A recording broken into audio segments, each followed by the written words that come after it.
Hey everybody, Adam Savage in my cave, and from my grin you can see we've got spacesuits on the menu today. Friend of the channel, Sophie Wong, is visiting from Seattle.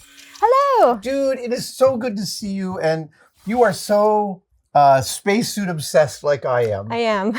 And what I love about your spacesuit obsession is that it's got a very different aesthetic. It doesn't cross over with my aesthetic, right? Like, not to say that I don't love this, I do, but it's just we're playing in very different realms, and Yes. I learn a lot from what you do with spacesuits, dude. Oh, thank you. And you built this. Okay, so tell me about what we're looking at here. Yeah, so this is a spacesuit that is, obviously, it doesn't look like a real spacesuit. This is a fantasy spacesuit that I designed for a director who's working on a short film. Okay. So he contacted me and he had this idea for a film and a story that he wanted to create. And it revolves around one character who is mysteriously wandering the natural environment in a spacesuit. Okay. So this person has some memory loss and they're not really sure why they're in the spacesuit, and, you know, the film unfolds. Okay. So I had a lot of license to design around that idea. So that was the only charge you were given. You weren't given specific ideas like it should look like this or should feel. A few things, like Okay. he knew aesthetically a vision that he wanted for the overall film. Right. But he really let me kind of take that idea and run with it. So we knew it was going to be in the natural environment. He was going to film in Nashville, where it's green, but it's also hot. So I just kind of created a spacesuit that would feel mysterious enough to not be in a specific place or be from a specific time or from a specific planet. So Can I just say, I just want to pause there, because that design charge is like everyone's always coming to you, and for the rest of your life they will, and they're like, I want to see something I've never seen before. right. And then you're like, okay, I'll deliver it. Oh. And it's really hard. It is so really hard. hard to actually design something without cultural markers that guide you somewhere. So Yeah. tell me about the design process. Where did Yeah. it start and how did you develop it? So the one thing he knew that he wanted was that he wanted it to be green, which is green is the most difficult color for me design-wise, because instantly I'm like, green, that's going to take me military, or, you know, it has a connotation. So I thought, okay, if we go natural, then let's bring it to like a woodsy, earthy green, you know, a little bit more like a forest. So then I started looking at inspiration, and I do look at regular, like actual spacesuits, functional spacesuits. But then I also looked a lot at other fantasy spacesuits. So there's a little bit of everything sprinkled in this. It's a little bit alien. It's a little bit Expanse. It's a little bit just plastic toys that look like, you know, kind of fantasy ideas of sci-fi. So it's almost like a child's version of what a spacesuit might look like? Yeah, a bit like that. Can we, the helmet is so beautiful. And are these cat ears that you've built into the helmet? So they ended up looking a bit like cat ears. I love how much they look like cat ears. Well, because I wanted this character mostly to feel like, I wanted him to feel like an underdog. So you're watching him kind of wander through this environment and you don't really know what's happening. He is being chased by something mysterious. So I wanted him to feel like this suit is his cocoon of protection, but also that you're a little worried for him. And so you're involved, right? Do you know the term save the cat? Yes. Within screenwriting, when you want the audience to like a character, early in the introduction, you show them saving a cat. Yes. You're saving a cat by creating one in the, I love that. Yeah. Can we pop this on here? Yes. I'm dying So to this see it fits in here. action. Oh, dude. So this goes in here.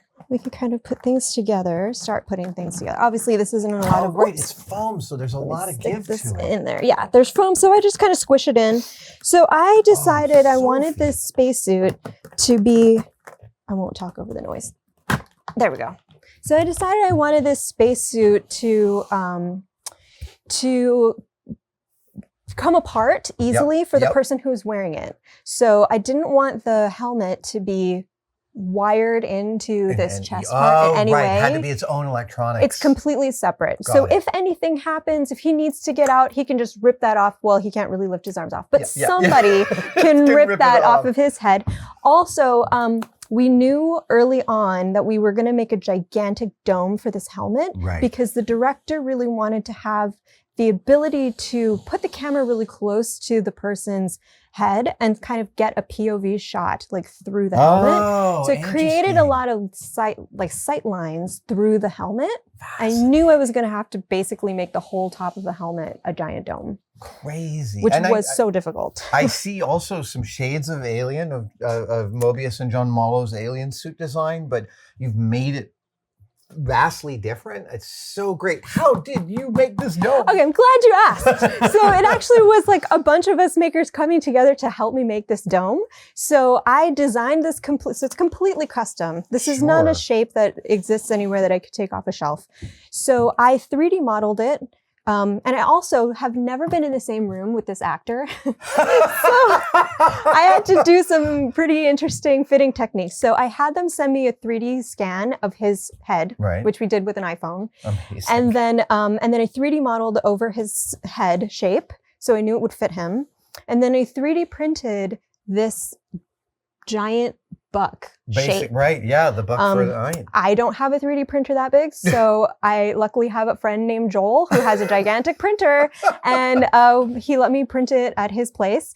And then after that, I had to turn that 3D print into a buck that I could vacuum form. Right. So I had to build a gigantic, I had to smooth it out, and then I had to build a gigantic mold so I could turn it into plaster. Right. So I poured this entire shape in hydrocal plaster, which, as you know, it's impossible to mix exactly the right amount of plaster. No, you always end up with a bucket of rock. Way too much. So I ended up with a really decent buck. And then I took that over to my friend Bill and Britt at Punished Props, and we made a visor. They have made visors for me too on that beautiful vacuum form machine of theirs. I'll tell you what I really love about the shape is that I haven't seen anyone play around with a visor that had so much non-sphericity, right? You've almost got this sort of a slightly flat plane up here on this forehead, and it's a little more bulbous here than here, and it really works. Oh, it really works in feeling different than something I've seen before. That's what I love. Yeah, I think that really came from designing around the person, because I kind of looked at his head shape in there, and I created this entire like shoulder area in 3D basically.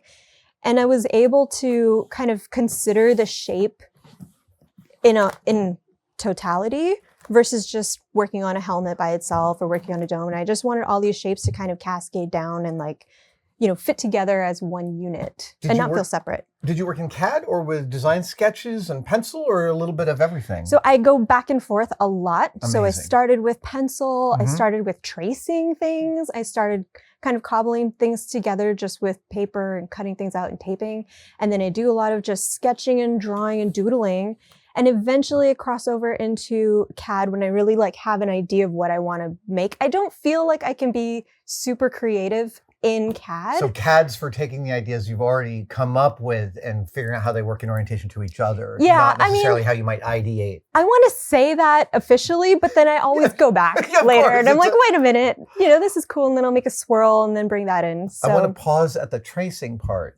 So you're just tracing drawings that you find, things that you find that are inspiring to you? Yeah, sometimes. So knowing like some of the shots that he wanted to get, I went and I found some figures just in books and things, like images of figures kind of in that shape. And then I will put tracing paper over it and sketch my idea on top of that figure. So I can kind of see the spacesuit like in, the shape it's going to be. And then I also will do a lot of tracing of my own drawings. So I don't want to start over from scratch every time I want to doodle an idea.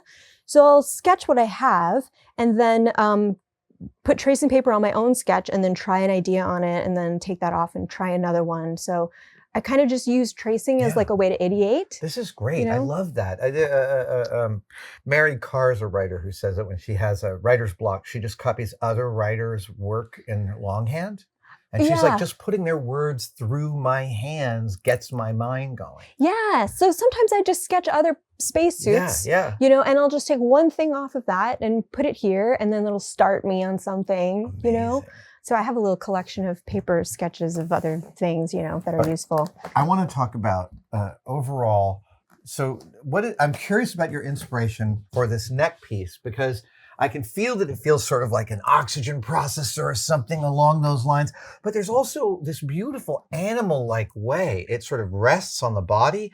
And also there's like a little high fashion sort of mink stole sort of feel about it.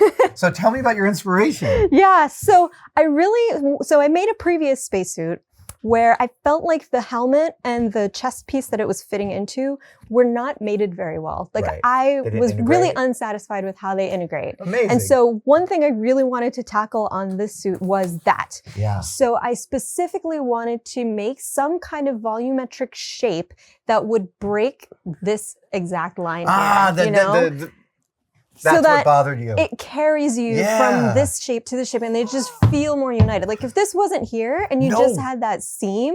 If this was here, it wasn't here, it would be fine. It would be fine. This adds something that brings it all together in a way. And it's also like holding him, Yeah, and it feels like holding him in a safety, but also it's like it's a technology I totally don't understand. Yeah, but so that's exactly what I wanted. I wanted to walk this line of like, is it a fantasy detail or is it somehow functional, So it kind of looks like maybe an air bladder or maybe some kind of, structure for some kind of internal mechanism, but also it is this weird organic, like, it arm. Works in a way that I think is much more difficult than most people realize. It is such a magnificent design element. Oh, it also feels a little like Abe Sapien from Hellboy. Oh, he has the thing around that he wears as part of the bubble that keeps him. Yes. It's kind of like a life preserver almost. Right. Even. Yeah. Dude. And then this is so many different types of materials and processes. Yeah. So this layer up here is laser cut foam. Okay. This outer piece. These are foam dowels that are all cut in together. half. Yeah, and all glued down. These pieces are flexible resin prints. Oh. So they print flat and then I paint them and then they curve into this shape, so I can make this kind of like angle work here. Because I wanted this piece to feel united with these pieces. Yeah. So I made a piece that cut across both of them. And that's just kind of how I work on like details, know? Great. Oh, and then this has a cover. Yeah. Oh, so right. obviously you've got to be able to like breathe in there. Two squirrel cage fans blowing air up and around the helmet. Yeah, up and into the back. And then I have this that goes on top. Which just covers it with fake tubes. I love it. I mean, these are actually vacuum hoses that I just painted. Yeah. And then these are resin prints. And then this is an FDM print. And then this is, so this piece is interesting. This top portion, only the top like 1/4 inch is 3D printed. And then everything behind it is foam. Laser cut layered foam. Amazing. Can't tell at all. Because I really just didn't want to take the time to print this entire thing. Right. Oh, sure. I'm Yeah, like, you were impatient. All I need is this top detail. I love this little brass plate. My friends at FBFX, they make a lot of space helmets for like Prometheus and the Martian. This is the kind of stuff that when you zoom into their helmets, there's tons and tons and tons of it. Like they have one person on their team who all they do is make little etched brass labels for everything. Yeah, that's amazing. So imagine if at the end of your build of this, you get to hand it off to someone and go, okay, make me little brass labels that are sprayed throughout the whole thing. That's one guy's job. That's amazing. I would love that. This is actually laser cut plastic. I love it. It looks totally like absolutely beat to crap brass. It really works. So this is plastic that you can get that has a foil layer on one side and it's black underneath. So this is all etched out, the letters. Okay, right. And so then they stand it's out. black when it comes through. Dude. And then these are actually functional knobs. So one other thing, this director is a colorist. So he has a lot of ideas about color that he wanted to bring out in the film. So I built colored lights into the suit that he can change the color of just on the fly while he's shooting. So these are functional. So this switch actually turns the suit on.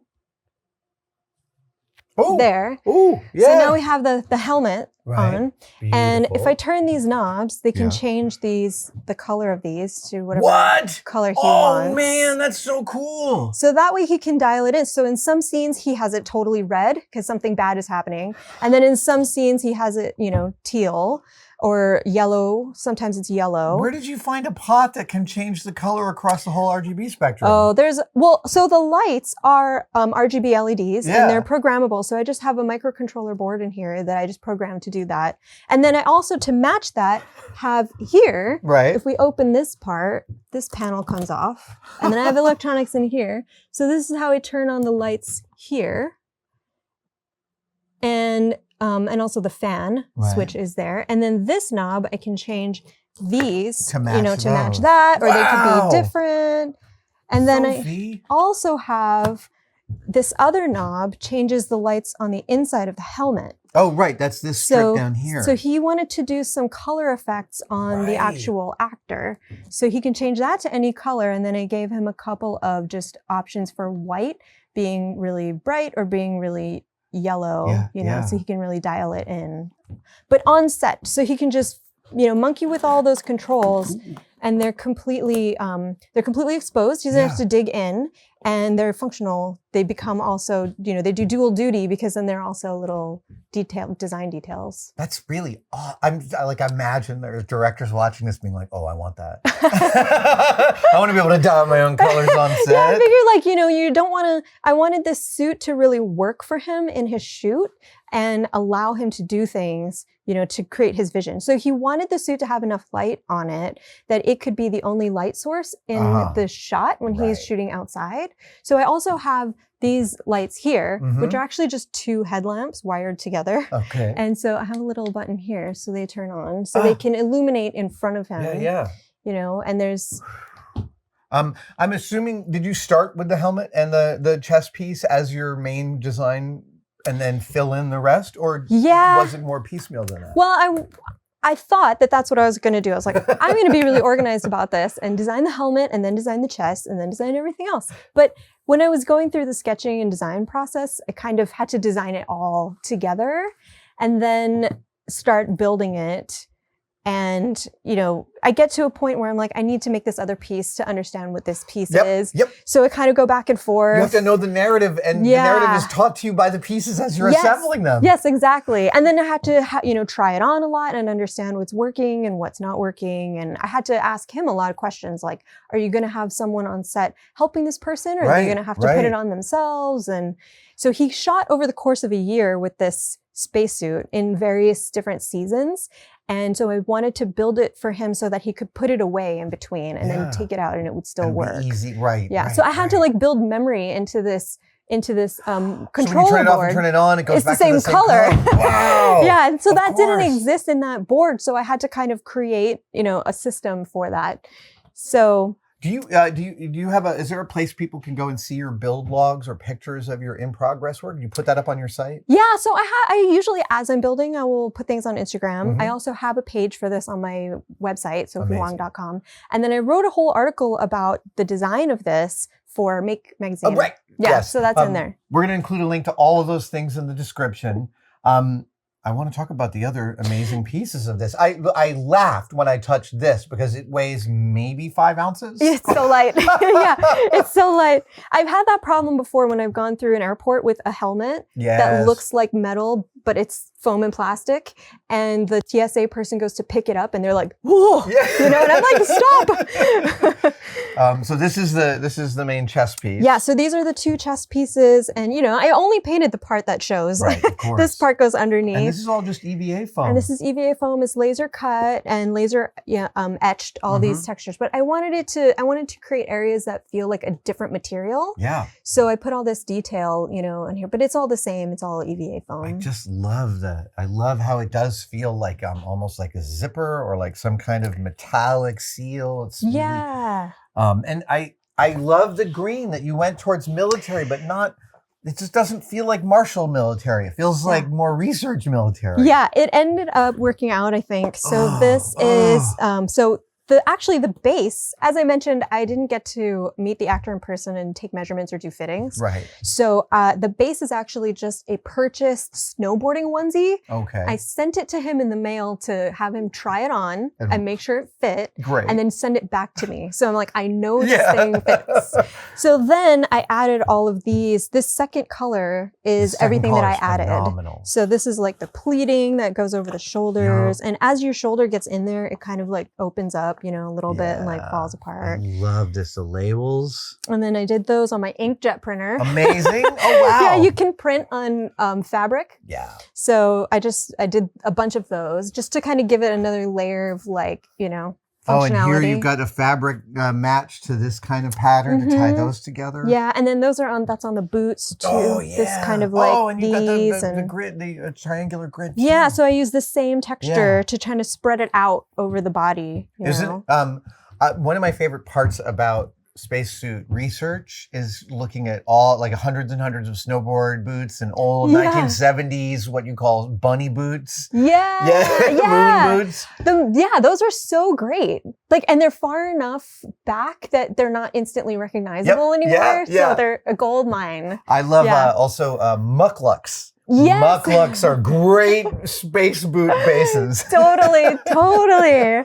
Yeah, and then so I tried to use the same design details, you know, throughout so that it feels united. So I've got the same pleating and everything. These gloves are really in particular.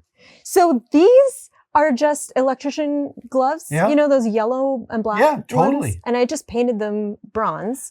And then this is the overglove that I made out of the same material. I really dig it. And I haven't seen anyone play with this kind of overglove design on a space glove. It makes total sense. And it works for me too. If I want to, you know, put someone else in this suit and they don't fit this glove, I just take the glove out and put a different one in. That is awesome. I love all of your design decisions here. They're really, really thrilling. The harness. You gotta have a harness. You gotta have the harness. Yeah. The Martian gave us the harness and we're all gonna run with it. We're never going back. Yeah. So this is a mixture. Buckles. Yeah, there's like some actual metal ones. And then these custom ones are resin printed. Nice. And that one's resin printed. And then I did a thing on this where, you know, want to be able to fit, like I said, I couldn't fit this person. Also, I want to be able to put it on other people. And adjust, right. Yeah, so I made this adjusting point in the back where, this is like a theater trick, you know, where you have this in the back and it's this, slip kind of ring. And then you can pull it if you need more space, you know? But everything stays centered. Your deep experience in making stuff for yourself to wear is clearly gave you so much institutional knowledge to design for the comfort of both the actor and the director here. And when you put on one of your costumes, you are both the actor and the director. So you understood both of their point of view. It's true, yeah. And I think like when I talk to people who want to work with me for things like this, they come with their idea and I am so excited about their idea, but it breaks my heart to tell them like some of that stuff is not going to work, you know? Like, I'm so sorry. But you always keep that back until later. Yeah. Later on, we'll have to talk about how you can't put a spacesuit person on a horse. Like, it's just not going to work. But I want to accomplish as much as I can for their vision. And I feel like if the actor is suffering, they're not going to be able to do it. You know, they're not going to make it to the end. No, you're totally right. So, you know, there's multiple reasons. But I think it worked because it came back in pretty good shape. It came back in amazing shape. I'm shocked. Films are notoriously abusive. My Penn Jillette has this lovely thing. He says, if a friend of yours asks to shoot a movie in your house, that's not a friend of yours. Films are so abusive. And this actually, I mean, it still looks like most of the abuse is your aesthetic choices. It fits in really well with the weathering, I have to say. There wasn't a lot. I mean, honestly, like I expected it to need a lot more repair when it came back, but they took amazing care of it. So I'm going to ask you a question that I think I ask you at the end of everything we do on camera, but has anyone called you to design for the Met Gala yet? Not yet. I'm still waiting. Get on that, everybody. Sophie, as always, your work is so inspiring and it's so different than most of the other stuff in the space that I ever see. And I just want to thank you for bringing it here and showing it to me. Oh, thanks so much for having me, Adam. It's amazing. Oh, wait. Can we put this on? Yes. Okay. You said your partner Kim did a lot of modeling for you. Yes, can we very helpful. Script him one more time? Yes, to put I believe this on? we can. Okay, yes. Good. Let's get him dressed.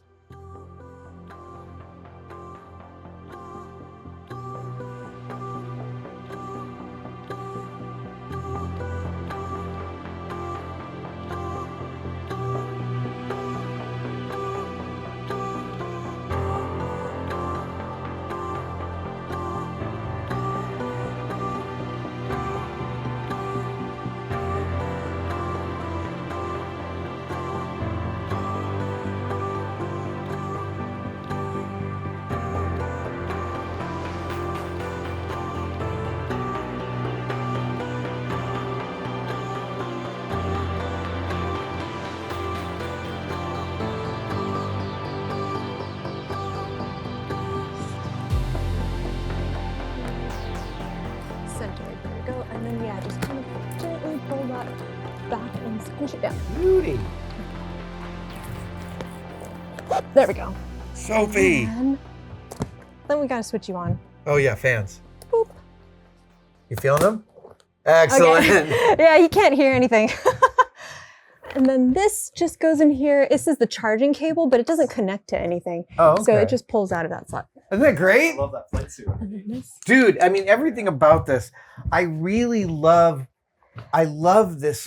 There's a triangular thing going on where it kind of comes out this way. The gesture is so gorgeous. So I wanted him to feel like a little bit cumbersome and like top heavy, Yeah. but also be able to move around. I love also that you dealt with your reticence about the green by adding so much blue to this. It's a great, it's really great teal. mix. So actually I called Kate Zabaker. Oh. I was like, help, I need ideas. I have to paint this thing green, but I don't know Yeah. what to do, you know? So she helped me kind of figure it out and make a plan. And we thought, okay, let's go teal and let's do like an aqua base.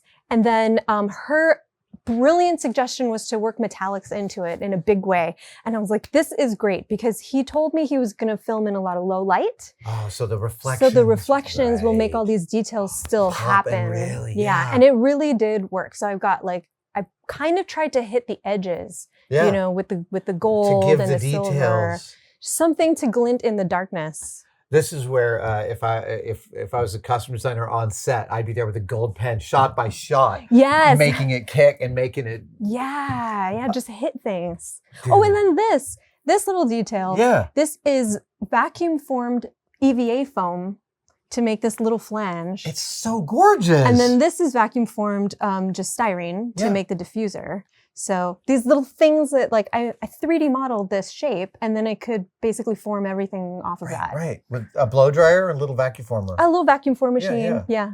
Dude. Sophie, I also have called painters I know for inspiration about working with specific colors that I can't quite wrap my head around because they're solving really sophisticated problems all day long. Yeah, totally. And I totally recognize I'm like, I have a thing about green. I'm like, this is my Achilles heel. How do I do green? Oh, that's great. You know? What a great charge to get. Yeah, in it actually like was great. It worked out well, I think. Kim, can you give us a 360 here? Dude, Sophie, it's so good. Oh, make me move around. Let's see. Yeah. Oh, that's marvelous. Dude. Oh, I'm so happy you brought this here. Well, thank you you. so much. It's Thank you amazing so much, work. Adam. You're so incredible. Thank you. We'll see you guys next time. I really appreciate you watching all of that. And if you are pondering right now what to get for the maker, tinkerer, or general obsessive in your life, or what to get yourself, I'd like to humbly suggest our brand new Savage Industries Shop Apron. Its predecessor is one of the most popular things we have ever manufactured, and we are still selling them, but now we've added to it. We've simplified it, we've lowered the cost, and we've made an entry-level apron, still manufactured in the United States, still made of upcycled materials, and I swear this might become my new daily wear. Get yours today at adamsavage.com.